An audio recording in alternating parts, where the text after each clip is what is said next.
Hi my dear students, welcome to Study of Science. In this session, I am going to perform an activity to show matter is made up of particles.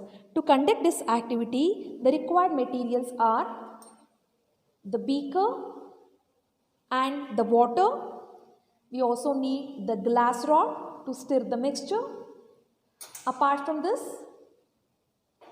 I have taken some sugar and then salt. I have taken sugar and salt. You can take either sugar or salt. So here I have taken two beakers.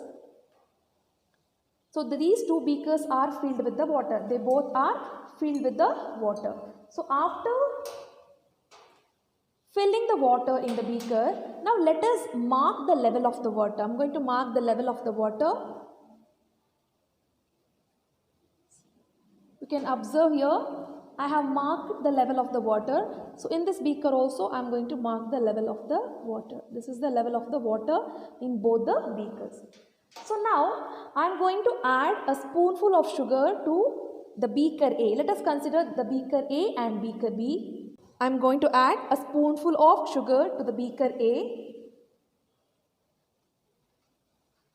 and a spoonful of salt to the beaker B.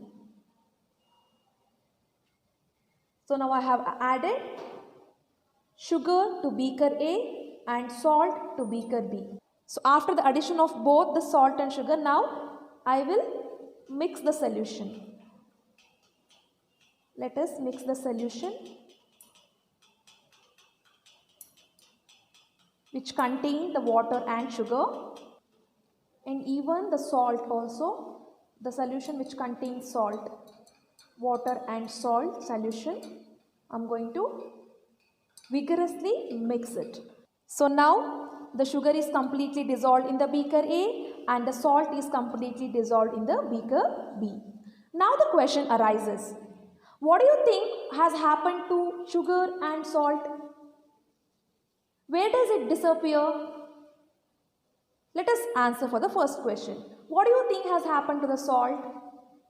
See, salt in the beaker B dissolved completely. Similarly, sugar in the beaker A also dissolved completely.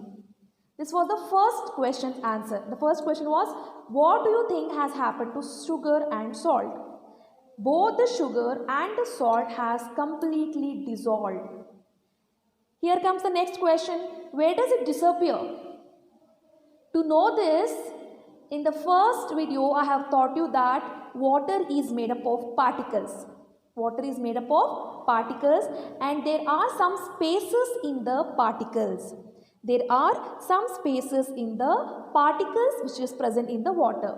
So now the sugar as well as the salt which I have added to both beaker A and beaker B, what happened? Those particles of sugar and particles of the salt, they have filled the gaps which are present in the particles of water. As I said you, there was gaps which are present in the particles of water, right? Those gaps were filled by the particles of sugar and the particles of salt when it is added to water. When the sugar or the salt is added to water, what happened? The particles of sugar and the particles of salt, they fill the gaps which is present in the particles of water. Now, the last question here, does the level of the water change? Observe the mark here. You can observe the mark in both the cases. Does the level of the water change? No, right? The level of the water does not change. The level of the water does not change. So, what is the conclusion here? The conclusion is the matter is made up of small particles. The matter is made up of small particles and there are spaces present between these particles. As I told you, water, right? So water is made up of particles and there was spaces between those particles of water. And those spaces were filled by the particles of sugar and salt when it get added to the water. Correct? So that is the reason I said there is spaces which is present between the particles and matter is made up of particles. Clear? So this is activity 1.1 of your class 9 matter in our surroundings. I hope this video is useful to you children. If you like this video, you can share with your friends. And if you have not subscribed to my channel, kindly subscribe to my channel. And don't forget to hit the bell notification. Thank you.